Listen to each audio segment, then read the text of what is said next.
ইচ্ছেময়ী। তোফ কৌতূহলে জিজ্ঞেস করে, কেমন আছো? তোমায় এমন লাগছে কেন? নিশ্চয়ই ধূসরের চিন্তায়, তাই না? তোফের দুষ্টু হাসি দেখে ইচ্ছে খানিকটা লজ্জায় পায়, তবে মুখে কিছু বলে না। ঠিক তখনই রাদিফ কোনো দিয়ে ঘুতা মেরে তোফকে ঠেলে দেয়, কানে কানে বলে, শালা কখন কিভাবে কথা বলতে হয় জানিস না? বাচ্চা মেয়েটাকে লজ্জায় ফেলছিস কেন? তোফ মুখ টিপে হাসে। ইচ্ছে অপ্রস্তুতভাবে বলে, ঘুম থেকে উঠেছি, এই জন্য এমনটা লাগছে ভাইয়া। বলেই দ্রুত নিচে নেমে যায়। ইচ্ছের গলার টোনে ক্লান্তি আর লজ্জার ছায়া স্পষ্ট। তনু আর চিনু তখন চোখাচোখি করে হালকা মাথা নাড়ে। চারজনের মধ্যেই যেন ধূসরকে ঘিরে একটা অদৃশ্য শূন্যতা ঘুরপাক খাচ্ছে। ইচ্ছে চলে গেলে তোফ মুখ ভার করে রাদিফকে বলে, ধূসরের জন্যই এমন হয়েছে রে রাদিফ, শুধু শুধু আমায় গোতা দিলি। ভাই তুই মাঝে মাঝে নিজের মুখটা সামলে রাখ। তোর এই কৌতূহল একদিন বিপদ ডেকে আনবেই। শুদ্ধ যদি জানে ইচ্ছের পিছনে পড়ছিস, তোকে ঠান্ডা পানিতে চুবিয়ে রাখবে আগের বারের মতো। রাদিফ একচিলতে হাসি দিয়ে বলে, স্যার তুই তো জানিস তোফের মুখে ব্রেক নাই। ওর কথা যেন সরাসরি বুকের মধ্যে ঢুকে যায়। বাকি তিনজন মুহূর্তেই চুপ হয়ে যায়। ধূসর যে খেলায় মেতেছে, এইখানে হয় জিত অথবা মৃত্যু ভেবেই কপালে যেন চিন্তার রেখা ফুটে ওঠে। চার বন্ধু সিঁড়ি দিয়ে দাঁড়িয়ে থাকে কিছুক্ষণ নীরব হয়ে। ধূসর নেই, কিন্তু তার ছায়া যেন চার বন্ধুর উপর দিয়ে ঘিরে চলেছে। আর দেরি না করে যে যার ঠিক করা ঘরে ঢুকে পড়ে। কাজ করতে হবে, এখনো অনেক কাজ বাকি আছে। বেলা গড়িয়ে সন্ধ্যা। বিকেলের গোধূলির লালচে রং ছড়িয়ে ঘন অন্ধকার নেমে এসেছে ধরনের বুকে। তালুকদার বাড়ির লনের দিকে গানের আওয়াজ ভেসে আসছে, কখনো তাল মেলানোর বিট, কখনো বা মাইকে ভেসে আসা 1 2 3 বলে সাউন্ড চেকের শব্দ। অনুষ্ঠান শব্দ এবার অপেক্ষা যেন বাড়ির প্রত্যেকটা কোনায় শ্বাস নিচ্ছে ধীরে ধীরে। তাহসিনের ঘরে পার্লারের মেয়েরা মিলেমিশে সাজিয়ে দিচ্ছে তাকে। হলুদ লেহেঙ্গার সাথে কাঁচা ফুলের সাজ, মাথায় জুয়ের মালা, গালে হালকা ব্লাশ, গোলগাল মুখ সাজটা ফুটে উঠেছে ঠিক যেন ছবিরই মতো। একবার তাকালেই বোঝা যায় আজকের দিনে সেই মূল ভূমিকা পালনের দায়িত্বে। পাশে বসে আছে ঈশিতা। হলুদ রঙের আজকের অনুষ্ঠানের সাথে মিলিয়ে পড়েছে লেহেঙ্গা, চোখে কাজল, ঠোঁটে গাঢ় লিপস্টিক। ঈশিতার সৌন্দর্য কম কিছু না। এরই মধ্যে হৈমন্তী ব্যস্ত পায়ে ঘরে ঢুকে, চোখে মুখে তাড়াহুড়ার ছাপ, কণ্ঠে হালকা উত্তেজনা। তারা দিতে হবে মা, অনুষ্ঠান শুরু হবে আর কিছুক্ষণের মধ্যেও। ঈশিতা হাসে, হাতের কাঁথায় আলতো হাত বুলিয়ে বলে, যাচ্ছি মা, আমরা রেডি, একটু সময় দাও, শুধু আপুর সাজটা শেষ হোক। তাসিনের ঘর থেকে বের হয় হৈমন্তী। এবার সোজা ইচ্ছের ঘরের দিকে রওনা দেয়। মেয়েটা কাল থেকে অসুস্থ, আবার সকাল থেকেই বমি করছে। দরজা ঠেলেই চোখ পড়ে নির্জন ঘর। হালকা আলোয় শুয়ে আছে ইচ্ছে। কপালের রং বিবর্ণ, চোখের নিচে গাঢ় ছায়া। একপাশে ভাঁজ করে রাখা হলুদ ড্রেসটা পরে থাকছে ঠিকই, কিন্তু ক্লান্তিতে চোখ বন্ধ। ধীর পায়ে এগিয়ে গিয়ে হৈমন্তী বিছানার পাশে বসে, কপালে হাত রেখে বলে, ইচ্ছে তৈরি হবি না? সবাই তো নিচে তোকে খুঁজছে। ইচ্ছে চোখ খুলে দুর্বল কণ্ঠে বলে, বড় মা, আমার মাথা ঘুরছে, একটু রেস্ট নিচ্ছি। হৈমন্তী আলতো করে কপালে হাত বুলিয়ে দেয়। কপাল ছুঁয়ে বুঝতে পারে মেয়েটার শরীরটা বেশ দুর্বল। একবার চুমু খায় মলিন গালে। মনের ভেতরে চিন্তার ঘনঘটা। এই কয়দিনই মেয়েটা যেন অর্ধেক হয়ে গেছে। একটা দীর্ঘশ্বাস ফেলে উঠে দাঁড়ান তিনি। আচ্ছা তুই একটু বিশ্রাম নে, আমি গিয়ে দেখি কি অবস্থা। তবে দ্রুত রেডি হয়ে নিস, কেমন? ধূসর চলে যাওয়ার পর থেকে ইচ্ছের সাথে হৈমন্তী আর খারাপ ব্যবহার করে না। ভেতরে ভেতরে কেঁপে উঠছে মনটা। হয়তো কিছু একটা ঘটবে, এমন এক অজানা আশঙ্কায় ভরে আছে হৈমন্তীর বুক। মেয়েরা হা মেলে তাকিয়ে আছে ডেকোরেশনের গেটের দিকে। কেউ কেউ তো কানা ঘোষা শুরু করে দিয়েছে এরই মধ্যে। এক একজন কি ড্যাশিং, ওয়াও, হ্যান্ডসাম বয়, এমন কথা মেয়েদের মধ্যে মুহূর্তেই ছড়িয়ে গেছে। এদিকে চারজন মূর্তিবান হলুদ রঙের পাঞ্জাবি ও সাদা প্যান্ট পরেছেন। বলিষ্ঠ দেহে ঢেকে আছে পাঞ্জাবিতে। এক কথায় চোখ ধাঁধানো শরীরের গঠন, হাঁটার ভঙ্গি, চোখে চোখ রাখা দৃঢ়তা, সব কিছুতেই যেন আলাদা একটা ঔষধ ফুটে উঠেছে। রোহিত হা হয়ে তাকিয়ে আছে রাদিফের দিকে। লোকটাকে এর আগে তার ভাই জয়ের বিয়েতে দেখেছে ধূসর ভাইয়ের সাথে। বেশ দেখতে, তবে সবসময় গোমরা মুখ ভেবেই দূরে দূরে থাকতো। কিন্তু আজ যেন এক অন্য রাদিফ। ধপধপে হলুদে পাঞ্জাবিতে গাঢ় চোখ, নিঃশব্দ অথচ দীপ্ত পা ফেলে হাঁটা। লোকটা হাঁটছে আর তার সাথে যেন বাতাসটা পর্যন্ত ছন্দ বদলে নিচ্ছে। রুহি নিজের অজান্তেই দীর্ঘশ্বাস ফেলে। মনে মনে নিজেকেই প্রশ্ন করে, এই লোকটা সবসময় এমন ছিল নাকি আমি দেখতে ভুল করতাম? আর অন্যদিকে ঈশিতা তার প্রেমিক পুরুষের থেকে যেন চোখ সরাতেই পারছে না। তীর চোখে চোখে সেই চিরচেনা গম্ভীর্য, পায়ের চলাচলে ভয় আর সম্বোধন একসাথে ছড়াচ্ছে চারপাশে। ঈশিতা ভেতর ভেতরে কাঁপছে, বুকের ভেতরে উত্তাল ঢেউ তুলছে না বলা শত শব্দ। কিছু বলতে চায়, কিছু বলতে ভয় করে। তিনিও আজ বেশি দূরের মনে হয়, অথচ সবচেয়ে কাছের মানুষ ঈশিতার। ঠিক তখনই তৃণর চোখ মেরে বসে ঈশিতাকে। ঈশিতা ভ্যাবাচাকা খেয়ে তাকায় তৃণের দিকে, তারপর লজ্জায় মাথা নুয়ে ফেলে।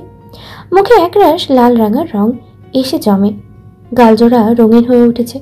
শরীরের ভার যেন বাড়ে। আঁচলের প্রান্তটা হাতের মুঠোয় জড়িয়ে আঙ্গুল ঘোরাতে শুরু করে ঈশিতা। ঠোঁট কাঁপে, কিছু বলতে গিয়ে থেমে যায়। আর তৃণ যেন জানতোই এমন কিছু হবে, হালকা হেসে চোখ মেলে তাকায় ঈশিতার দিকে।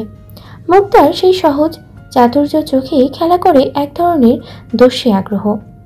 চার মূর্তির এই প্রবেশ যেন অনুষ্ঠানের নতুন ঢেউ তোলে। চারিদিকে আলো ছায়া, সবার চাহনি, ব্যাকগ্রাউন্ডে বাজতে থাকা বিট, সবকিছু এক মুহূর্তের জন্যই থেমে যায়।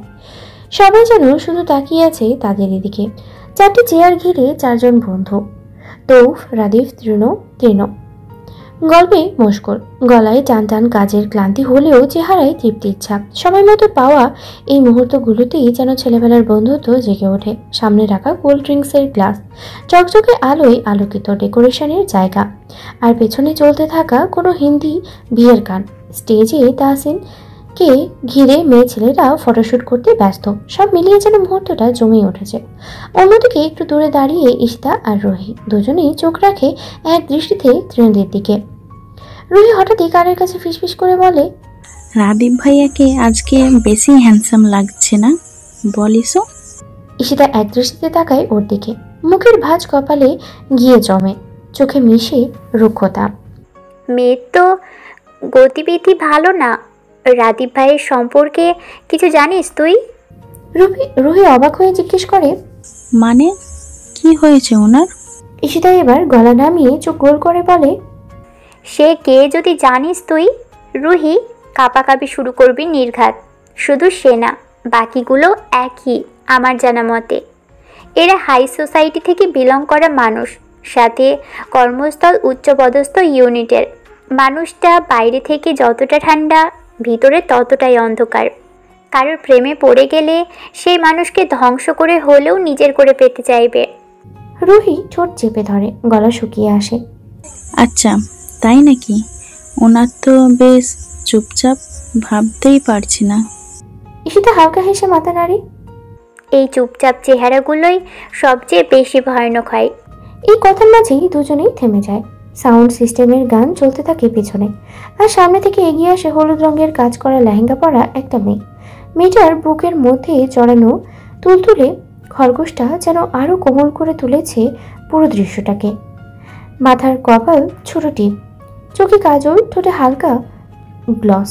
মায়াবী চোখে তাকিয়ে থাকা সেই মুখটা যেন মুহূর্তেই থামিয়ে দেয় সময়। ঈশিতার মুখ দিয়ে অস্ফুট স্বরে বেরিয়ে আসে, মাশাআল্লাহ। রুহি নিঃশ্বাস আটকে বলে, বাবরি ডলের মতো লাগছে ওকে। ও হেঁটে আসছে আর যেন চারপাশ থেমে গেছে। ঈশিতা চোখ নামিয়ে বলে, মেয়ে হয়ে নিজেকে মনে হচ্ছে ফিকে। ইচ্ছেকে তো সত্যি অসাধারণ দেখাচ্ছে আজ। রুহি চুপচাপ ইচ্ছের দিকে তাকিয়ে থাকে। দুজনের মনে একই কথা, মেয়েটিকে কেউ ছুতে পারবে না। ইচ্ছে যেন কোনো কাচের তৈরি অবয়ব। আলতো করে তাকাতেও ভয় লাগে ভেঙে যাবে বলে। ঈশিতা নিচু গলায় ফিসফিস করে বলে, জানিস, ধূসর ভাই আজকে থাকলে চোখ সরাতো না। কোনো শত্রুও যদি ওর দিকে তাকাতো, আমার বিশ্বাস ধূসর ভাইয়ের চোখ উপড়ে ফেলতো। রুহি ফিসফিস করে উত্তর দেয়, তাই তো ভয় হয়, এমন ভালোবাসা যেন ভয়ঙ্কর হয়ে না দাঁড়ায় একদিন। তালুকদার বাড়ির পিছনে অন্ধকার অংশে দুই মানব মানবী দাঁড়িয়ে। চারপাশে নিস্তব্ধ, শুধু সামনের লন থেকে ভেসে আসছে গানের আওয়াজ, তাও খুব ধীরে, যেন অনেক দূরে কোথাও গান বাজছে। পিছনের ঝিলের উপরে পড়া বাড়ির মিটমিটে আলো পানির সাথে মিশে গিয়ে এক অদ্ভুত রহস্যময় পরিবেশের তৈরি করেছে। সেই আলোয় ঈশিতার মুখের ছায়াটা পাওয়া যাচ্ছে এবং তার ছায়ার গায়ে জড়িয়ে থাকা পুরুষটিরও। তৃণের হাত ঈশিতার কোমর জাপটে ধরে রেখেছে। তৃণর নিঃশ্বাস ধীরে ধীরে ঈশিতার ঘাড় ছুঁয়ে যাচ্ছে। গা ঘেঁষে দাঁড়ানো অবস্থায় দুজনের নিঃশ্বাস যেন একসাথে কাঁপছে। ঈশিতা ছটফট করছে, শরীর বাঁকিয়ে তৃণের আঁকড়ে ধরা হাত থেকে নিজেকে ছাড়ানোর চেষ্টা করছে। তৃণ, প্লিজ ছাড়ুন আমাকে। ঈশিতা ফিসফিস করে বলে, গলায় স্পষ্ট আতঙ্কের ছাপ। তৃণ নিজের মুখ একদম ঈশিতার কাছে এনে চোখে ঘোর লাগা দৃষ্টিতে বলে, তুমি ভয় পাচ্ছ? কণ্ঠে এক ধরনের শীতলতা, যেন মৃত্যু উত্তাপের আড়ালে হিমশীতল ইঙ্গিত লুকিয়ে আছে। তুমি জানো, ভয়টা আসলেই সবচেয়ে সুন্দর নেশা। ভয় পেলে মেয়েরা সত্যি কথা বলে। ঈশিতা কাঁপতে থাকে, ঠোঁট শুকিয়ে আসে তার। হাত বাড়িয়ে তৃণের বুক ঠেলে সরাতে গিয়ে বলে, আজকে এটা ঠিক করছেন না। এতগুলো লোক এখানে, আপনি পাগল হয়ে গেছেন। তৃণ হাসে, সেই হাসি ঠোঁট পর্যন্ত আসে। পাগল? হ্যাঁ, তোকে যখন ওই মাহিদ নামক পোকাটার পাশে দেখলাম তখন পাগল হয়ে গেছি। এত হেসে হেসে কথা বলার কি ছিল? তৃণের আঙ্গুল ঈশিতার চিবুকের নিচে এসে থামে, আলতো করে মাথা তোলে ঈশিতার। তুই জানিস না আমার কেমন লাগে যখন তোর মুখে অন্য কারো নাম শুনি। তুই জানিস না কারো চোখে যদি তোকে দেখি আমি কেমন হতে পারি। ঈশিতা থেমে যায়, শরীর জমে যায় তৃণের কথায়। শুধু নিঃশ্বাস বাড়তে থাকে, চোখ বড় করে তাকিয়ে থাকে তৃণের দিকে। এদিকে তৃণ ঈশিতার মুখটা নিজের হাতের মুঠোয় ধরে উঁচু করে, নিজের কপাল এগিয়ে গিয়ে ঠেকিয়ে দেয় ঈশিতার কপালে। এক মুহূর্তের জন্য নিঃশব্দতা। ঈশিতাও তাকিয়ে আছে তৃণের চোখে, আর তৃণ গভীর গলায় বলে ওঠে, তোকে সুন্দর লাগছে। ইস, আমার যেইখানে বেহাল দশা সেইখানে তুমি অন্য ছেলের সাথে কথা বলতে পারো কিভাবে? আমি কিন্তু আমার জিনিসের কারো নজর সহ্য করব না। তৃণের কণ্ঠে এমন এক দম বন্ধ করা মালিকানা যে ঈশিতা নিজেই কেঁপে ওঠে। গলার নিচে কেঁপে ওঠা চিবুক শিরদাঁড়ায় বয়ে যায় ঠান্ডা একটা শিরশিরানি। তবুও ঈশিতা চুপচাপ মাথা নাড়িয়ে বুঝিয়ে যায়, আর না, সে আর কোনো ছেলের সাথে কথা বলবে না। সে শুধু তৃণর ঠোঁটে ফুটে ওঠে ঠান্ডা একটা হাসি, সন্তুষ্ট এক হিংস্র স্নেহ। এক মুহূর্তে তৃণ শক্ত করে ঈশিতাকে নিজের বুকে জড়িয়ে ধরে। এক হাতে পিছন থেকে ওকে চেপে রাখে বুকের সাথে, অন্য হাতে মুখটা উঁচিয়ে ঈশিতার গালে পরপর কয়েকটা চুমু বসিয়ে দেয়। নরম কিন্তু জেদি, উন্মাদনা মেশানো চুমু। ঈশিতা আর নিজেকে সামনে রাখতে পারে না, জোরে জাপটে ধরে তৃণের পাঞ্জাবিটা, যেন সেখানেই আশ্রয় খুঁজে নিচ্ছে, যেন এর ভেতরে কিছু নেই তার জন্য। ভয়ে ভালোবাসায় দখলের কাছে নিজেকে সঁপে দেয়। এদিকে তৃণ জড়িয়ে ধরা অবস্থায় পাঞ্জাবির পকেটে হাত ঢুকিয়ে কাঁচা ফুলের গাছটা বের করে। ঈশিতাকে শক্ত করে জড়িয়ে ধরা অবস্থাতেই পিঠের দিক থেকে চুলে আলতো করে গাছটা পরিয়ে দেয়। নরম ফুলের গন্ধে ভার হয়ে যায় চারপাশ। ঈশিতার শ্বাস নিচ্ছে ধীরে ধীরে, পাঁজরের ভেতরে কাঁপছে বুক। তৃণর ছোঁয়ায় নিজেকে হারিয়ে ফেলেছে আস্তে আস্তে, কিন্তু স্বেচ্ছায়। তৃণ এমন ছোট ছোট পাগলামির জন্য ঈশিতা তৃণকে ভালোবাসে, বারবার প্রেমে পড়ে। তৃণ ঈশিতার গাল ঘেঁষে ফিসফিস করে বলে, ভুলেও কারো দিকে তাকাবি না। প্রয়োজনে তোকে চুমু খাবো সময় অসময়, যাতে পুরো দুনিয়ার ভুলে গিয়ে শুধু তুন্য নামটা মনে রাখবি। তৃণের এমন বাচ্চামো কথাই ঈশিতা চোখ বন্ধ করে রাখে, মাথা রাখে তৃণের বুকে মাথা রেখে ধীরে শুধায়, ভালোবাসি আপনাকে তৃণমূল। তৃণ আর ঈশিতা এর মধ্যে কান্নার আওয়াজ শুনতে পায়। দুজনেই থমকে দাঁড়ায়, একে অপরের দিকে তাকিয়ে কৌতূহলে একসাথে বাড়ির পেছনের থেকে তালুকদার বাড়ির দিকে এগিয়ে আসে। ঈশিতার মুখে উদ্বেগের রেখা, তৃণের গলা শুকিয়ে আসে কিছু একটা ভয়ঙ্কর আন্দাজ করে। অন্যদিকে ডেকোরেশনের জায়গায় ঠিক হলুদ সন্ধ্যার স্টেজের সামনে সব আলো শোভা আর রঙিন শব্দ থেকে একটু দূরে এক কোণে রোকসানার কোলের উপরে নিস্তেজ অবস্থায় পড়ে আছে ইচ্ছে। গোল গোল চোখে ছোট খরগোশটা ইচ্ছের আশেপাশে ঘুরপাক খাচ্ছে। একবার ইচ্ছের গা ঘেঁষে বসছে, একবার আবার নাক দিয়ে ছেড়ে দেখছে, যেন বুঝে নিতে চাইছে কেন তার প্রিয় মানুষটা নড়ছে না। রোকসানার চোখ ফেটে পানি গড়াচ্ছে। ইচ্ছের মাথায় হাত বুলিয়ে কাঁপা কাঁপা কণ্ঠে বলে ওঠে, কিছু বল মা, চোখ খোল, একটা কথা বল মা। কিন্তু কোনো সাড়া নেই ইচ্ছের। কিছুক্ষণ আগেও সবার সাথে বসে গল্প করছিল, এখন হুট করে মেয়েটা অচেতন। ইতিমধ্যেই সেখানে আত্মীয় স্বজন অতিথিরা একে একে জমা হতে শুরু করেছে। ইনায়েত তালুকদার, রফিক তালুকদার, রাদিফ, তৌর সবাই এক জায়গায় ভিড় জমিয়েছে। সবার মুখেই আতঙ্ক, চাওয়া পাওয়ার বাইরের এক অজানা ভয়। তাসিন বিয়ের হলুদ সাজে ভারী পোশাক পরে ভিড় ঠেলে সামনে আসে, চোখ সরাসরি পড়ে বাবার দিকে। ইনায়েত তালুকদারের মুখ থমথমে, কিন্তু চোখে স্পষ্ট দুর্ভাবনা। বাবা, তাসিন বলে ওঠে, গলার স্বর দৃঢ়। এইভাবে রাখা যাবে না, দ্রুত ইচ্ছেকে ঘরে নেওয়ার ব্যবস্থা করো, সুস্থ জায়গায়, হাওয়া বাতাস নেই এখানে। ইনায়েত তালুকদার তাকিয়ে থাকেন মেয়ের মুখের দিকে, যেন এক মুহূর্তের জন্য স্তব্ধ হয়ে গেছে। তারপর মাথা নেড়ে উঠে দাঁড়ান। এইদিকে তৃণর সামনে এগিয়ে আসে আর এক মুহূর্ত দেরি না করে হাঁটু মুড়ে বসে পড়ে ইচ্ছের পাশে। এক ঝটকা ইচ্ছেকে সাবধানে কোলে তুলে নেয়। রোকসানার কোল থেকে ইচ্ছেকে আলতো করে সরিয়ে নেয়, যেন কোনো ভাঙা কাজ জিনিস ছুঁচ্ছে। তৃণ কোনো কথা না বলে মুখ নিচু করে দুই হাতে ইচ্ছেকে শক্ত করে জড়িয়ে তালুকদার বাড়ির দিকে হাঁটা দেয়। ঈশিতা এক পাশে দাঁড়িয়ে থাকে, হাতে মুখে চাপা দিয়ে কান্না থামানোর চেষ্টা করছে, কিন্তু চোখের পানি থামছেই না। পেছন থেকে লোকজন কানাঘুষা করে বলে, এটা কিভাবে হলো? একটু আগেও তো হাঁটছিল, কথা বলছিল। কে জানে? অন্য কেউ ফিসফিস করে জবাব দেয়, কে জানে, কিছু একটা হয়েছে নিশ্চয়ই। তাসিন আবার বলে ওঠে, রাদিফ ভাই, তোফ ভাই, একটু সাহায্য করুন, ঘরে ওর জন্য বিছানায় ব্যবস্থা করতে হবে। রাদিফ কাঁধ নাড়ে, তারপর এগিয়ে গিয়ে তৌফকে বলে, চল ঘর খালি করে দেই, জানলাগুলো খুলে দেই, হাওয়া লাগুক ওর গায়ে। তৃণ তখনও হাঁটছে ইচ্ছেকে জড়িয়ে, চোখে মুখে দৃঢ়তা, কিন্তু গলার নিচে চাপা এক উত্তাপ যেন দাও দাও করে চলছে। ইচ্ছের সঙ্গে কি ঘটেছে? ধূসরের ভাবনা মাথায় এলেই যেন গলা শুকিয়ে আসে। ওদের উপরে ভরসা করে রেখে গেছে, অথচ মেয়েটা ভালো নেই, সব দিক থেকে যেন বিপদ জেঁকে বসেছে। তৃণের পিছনে ছোট খরগোশটা হঠাৎই দৌড়ে আসে, তালুকদার বাড়ির দিকেই ছোটে। তৃণের পায়ের কাছে ঘেঁষে একটানা ঘুরতে থাকে। রোকসানা কিছুটা স্থির হয়ে সেই দৃশ্য দেখে নিজের বুকের পাঁজরে হাত চেপে বসে। রফিক তালুকদার তখন ইনায়েতকে জিজ্ঞেস করেন, কোনো ডাক্তার ডাকা হয়নি এখনো? তাসিন তো আসেই এখনই, দেখছে, ইচ্ছেকে চিন্তা করিস না। ইনায়েত তালুকদার মাথা নেড়ে বলেন। ঈশিতা তখন রোকসানার পাশে এসে বসে পড়ে, হাত ধরে রাখে চুপচাপ। কান্নার শব্দ, নিঃশব্দ, প্রার্থনা আর শঙ্কার মোড়া মুহূর্ত সব মিলিয়ে সময় যেন থেমে গেছে। রফিক তালুকদার থম মেরে বসে আছে, যেন সমস্ত শরীরটা পাথর হয়ে গেছে। তার পাশে ইনায়েত তালুকদার, চোখ দুটো বিস্ফোরিত হয়ে আছে, মুখে কোনো ভাষা নেই। দুই ভাই যেন অবাকের চূড়ান্ত পর্যায়ে পৌঁছে গেছে। কোনো শব্দ নেই, নিঃশ্বাস পর্যন্ত ঠান্ডা হয়ে আছে ঘরের ভিতরে।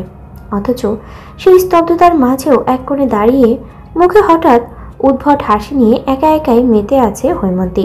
হাসছে সে, হেসেই চলেছে, যেন সেই একমাত্র বুঝেছে কি ঘটেছে, বাকিরা কেবল ছায়া।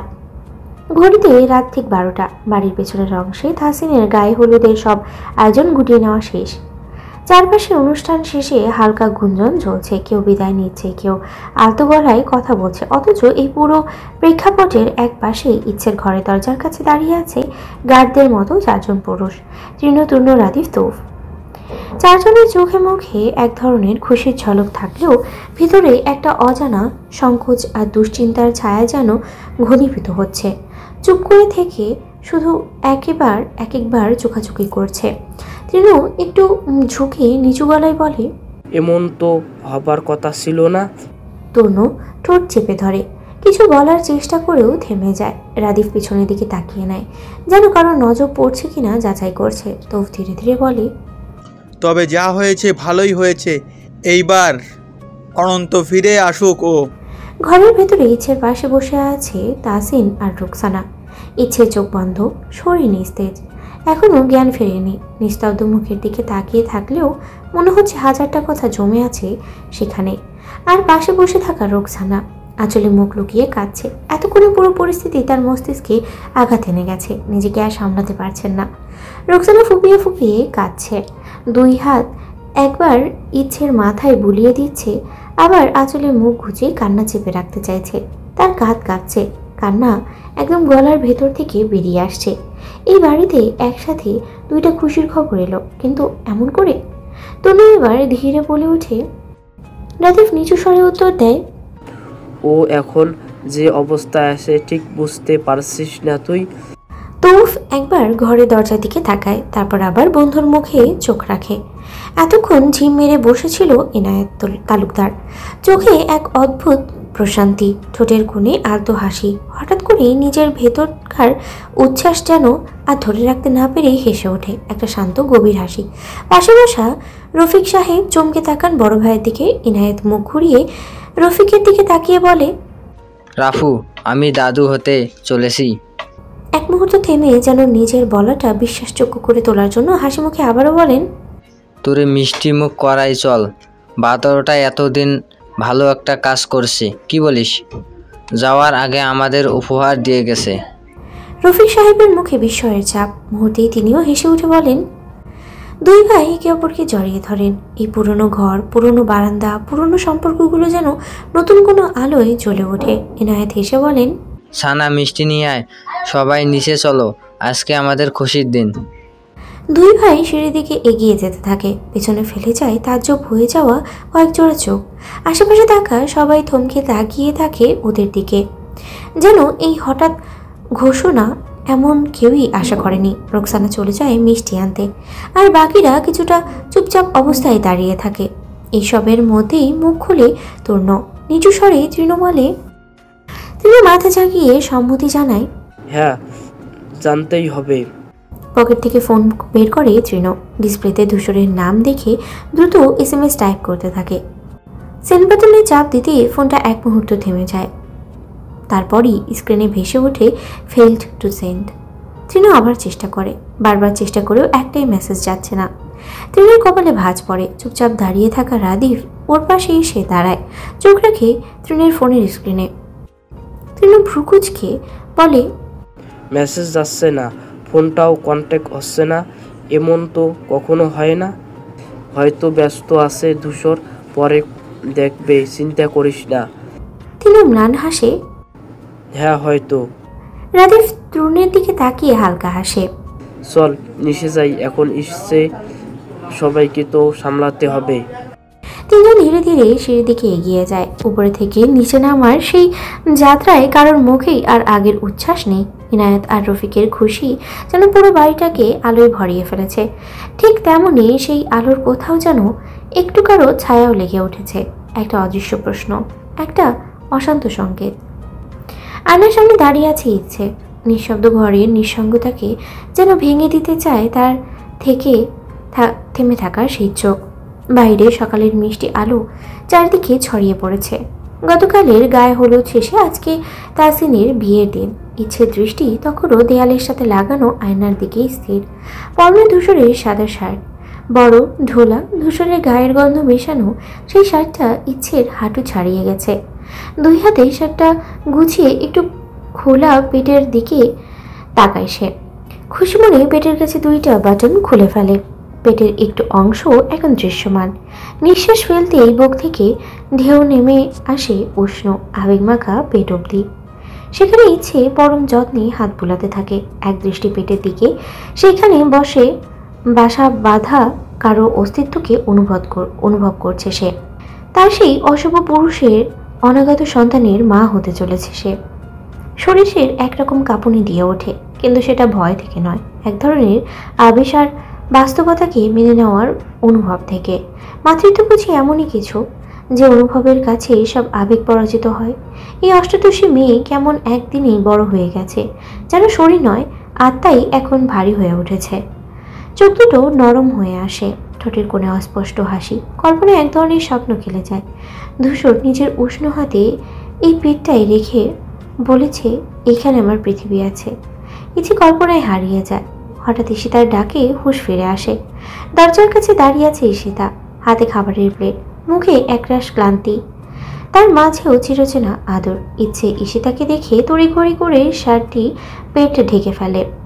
শরীর সোজা করে আয়নার দিক থেকে পেছন ফিরে দাঁড়ায়। ঈশিতা পেট রাখে, চোখ ইচ্ছের দিকে তাকায়। এক মুহূর্ত তাকিয়ে থেকে বলে, দ্রুত খাবার সব ফিনিশ করা চাই। একটু যদি অনীহা দেখেছি, মাকে কিন্তু ডেকে আনবো। আমার সোনাদের কষ্ট দিবি না একটু, বলে দিলাম। বলে ঈশিতা মুখ বাঁকিয়ে ইচ্ছেকে টেনে ধরে বিছানায় বসিয়ে দেয়। জুসের গ্লাস এগিয়ে দেয়। ইচ্ছেও খুশি মনে গ্লাস হাতে নেয়। গলায় একরাশ দ্বিধা নিয়ে আস্তে আস্তে করে বলে, উনি জানে ইস্যু আমি মা হতে চলেছি। ঈশিতার মুখ মুহূর্তে কালো হয়ে আসে। ইচ্ছের মন ভালো রাখার দায়ে মিথ্যে বলে ওঠে, ভাইয়া অনেক খুশি। ইচ্ছে দ্রুত তোর সাথে কথা বলতে চাই, আর বাড়ি আসবে খুব তাড়াতাড়ি। ইচ্ছে কিছু বলে না। কয়েক মুহূর্ত চুপ থেকে জিজ্ঞেস করে, তুই মিথ্যা বলছিস না তো? ঈশিতা কাঁপা কণ্ঠে বলে, না তো। ইচ্ছে গলা নামিয়ে ফেলে, ঠোঁট কেঁপে ওঠে, তারপর গলা ধরে যায়। আমি জানি উনি ফোন ধরেনি, আমাকে মিথ্যা আর বলতে না। বলেই হঠাৎ করে কাঁদতে শুরু করে দেয় ইচ্ছে। গলা ধরে আসে, চোখের পানি গড়িয়ে পড়ে যায় গাল বেয়ে। ঈশিতা মুখ শক্ত করে বসে পড়ে পাশে, দুই হাত দিয়ে ইচ্ছের হাত ধরে বলে, তুই এখন কাঁদবি না প্লিজ। তোকে কাঁদতে দেখলে আমিও কাঁদবো। তুই জানিস না তুই কত শক্ত। তুই একা না, আমরা সবাই আছি। ইচ্ছে শুধু কাঁদে, বুকে একরাশ পোছা, চোখে না বলা কত কথা। আর ঈশিতা ফুপিয়ে ওঠা ইচ্ছেকে বুকের মধ্যে টেনে নেয়। এক বোন আর এক বোনকে শক্ত রাখে, যদিও তারা দুজনেই জানে এই মুহূর্তে তাদের অসহায়তাই সবচেয়ে বেশি সত্য।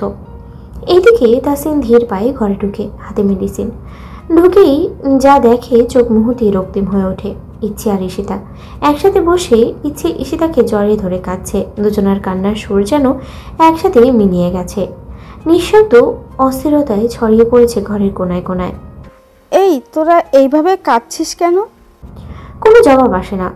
তাসিন দম নিয়ে কড়া স্বরে বলে ওঠে, চুপ করো দুজন, এখন কান্না করলে ওর শরীর আরো খারাপ হবে। তাসিনের কণ্ঠের কঠোরতায় কাজ হয়। ঈশিতা মুখ নিচু করে, চোখ মুছে ধীরে ধীরে উঠে দাঁড়ায়। ইচ্ছেও কাঁপতে থাকা ঠোঁট কামড়ে ধরে কেবল চোখ বন্ধ করে বসে থাকে। তাসিন গম্ভীর চোখে ঈশিতার দিকে তাকিয়ে বলে, তুই এখন বাইরে যা, ওর সাথে আমার দরকার আছে। ঈশিতা কিছু বলতে গিয়েও চুপ করে থেকে ঘর থেকে বেরিয়ে যায়। ঈশিতার পায়ের শব্দ মিলিয়ে গেছে। তাসিন ট্রেটা বিছানায় পাশে রাখে, তারপর ইচ্ছের সামনে এসে নরম স্বরে বলে ওঠে, খাবারটা শেষ কর, তারপর মেডিসিন নিতে হবে। ইচ্ছে কথা না বলে নিঃশব্দে হাত বাড়ায়। তাসিন নিজে হাতে খাইয়ে দেয় ওকে একে একে চামচে করে। একটু বিরক্তি নেই চোখে মুখে, বরং এক অদ্ভুত স্থিরতা। সব খাওয়া শেষ হলে তাসিন গ্লাসে পানি এনে ইচ্ছের হাতে মেডিসিন ধরিয়ে দেয়। ইচ্ছে দেরি না করে সেটা খেয়ে নেয়, কিন্তু তবুও তাসিন থেমে থাকে না। সেদিন পিলটা খাসনি কেন? ইচ্ছে চমকে যায়, চোখ বড় হয়ে যায় মুহূর্তে। হাতের আঙ্গুলগুলো একসাথে মুঠো করে ফেললেও মুখে কোনো কথা আসে না। তাসিন তাকিয়ে থাকে ইচ্ছের মুখের দিকে, বুঝতে পারে তার আন্দাজ কাজ করেছে। সেদিন ইচ্ছে পিলটা খায়নি। ভাবছিলি বুঝতে পারবো না। তাসিন চোখ মুখে গম্ভীরতা এনে কথা বললেও মনে মনে ভীষণ খুশি। এদিকে ইচ্ছে মুখ ঘুরিয়ে নেয়, চোখের কোণা গরম হয়ে আসে আবার। তাসিন ধীরে উঠে দাঁড়ায়। ইচ্ছে অপ্রস্তুত হয়ে পড়েছে বুঝতে পেরে, তারপর আর কিছু না বলে কেবল বলে, নিজের যত্ন নিস ইচ্ছে। কেন এই কাজটা করেছিস জানিস না? তবে বাড়ির প্রত্যেকে তোদের স্বাভাবিক আচরণে খুশি। ইচ্ছে ধীরে মাথা নাড়ে। তাসিন ঘর থেকে বেরিয়ে গেলে ইচ্ছে চোখ বন্ধ করে, বুকের ভেতরে জমে থাকা ভয় আর লজ্জা নিয়ে নিঃশব্দেই শুয়ে পড়ে। বর এসেছে, বর এসেছে। দোতলার ঘর জুড়ে যেন হঠাৎই উচ্ছ্বাস ছড়িয়ে পড়ে। দরজা ঠেলে হাঁপাতে হাঁপাতে ঢুকে পড়ে ঈশিতা। কপালে বিন্দু বিন্দু ঘাম, কণ্ঠে চঞ্চলতা। হাঁটুতে ভর দিয়ে সোফায় বসে তারপর মুখ তুলে হাঁপাতে হাঁপাতে বলে, আপু বর এসেছে, নিচে সবাই যাচ্ছে। ইচ্ছে রুহি তাড়াতাড়ি চল। ঘরের একপাশে আয়নার সামনে বসে থাকা তাহসিন লজ্জায় রাঙা হয়ে যায় মুহূর্তে। কাচের আয়নাতেই নিজেকে একবার দেখে নেয়। গায়ে শাড়ির নকশার মতোই তার চোখে মুখেও যেন লালিমা ছড়িয়ে পড়ে। ঠোঁটের কোণে মৃদু হাসি, চোখে জলজলে উচ্ছ্বাস। এতক্ষণ ধরে যেসব ধৈর্য ধরে শাস্তে বসেছিল সেই সব সংযম যেন এক নিমিষেই ভেঙে যায়। পাশে বসে ইচ্ছে, তাকেও সাজিয়ে দেওয়া হয়েছে সযত্নে। লাল আর সোনালি জরির কাজ করা শাড়িতে ইচ্ছের গায়ের রং যেন আরো বেশি ঝলমলে লাগছে। শীতে করে খোলা লম্বা চুলগুলো পিঠ জুড়ে ঢলে পড়েছে, আর চুলের মাঝে গুজে দেওয়া তাজা লাল গোলাপ যেন পুরো দৃশ্যটাকেই ছবির মতো করে তুলেছে। বর এসেছে শুনে ইচ্ছে থমকে যায় এক মুহূর্ত, তারপর নিজেই বুঝে ওঠে হ্যাঁ এবার নামতে হবে। রুহি হাত বাড়িয়ে দেয়, ইচ্ছে রুহির হাত ধরে উঠে দাঁড়ায়। চোখে মুখে আনন্দ, কিন্তু কোথাও যেন একটুকারও অজানা কাঁপুনি লুকিয়ে। ইচ্ছে রুহির হাত ধরে ঘর থেকে বের হওয়ার প্রস্তুতি নিচ্ছিল, ঠিক তখনই হৈমন্তী ঢুকে হাতে একখানা খাবারের প্লেট নিয়ে।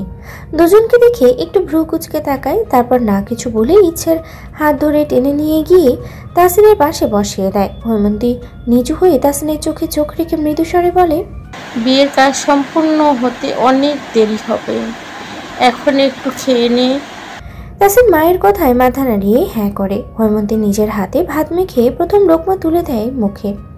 স্নেহে ভরা সেই দৃশ্য দেখে ইচ্ছে কিছু বলতে যাচ্ছিল, কিন্তু ঠিক তখনই হৈমন্তী ইচ্ছের দিকে ফিরে তাকায়। কোনো ভূমিকা ছাড়াই পরের লোকমার ভাতটা তুলে দেয় ইচ্ছের মুখের সামনে। ঠাকুর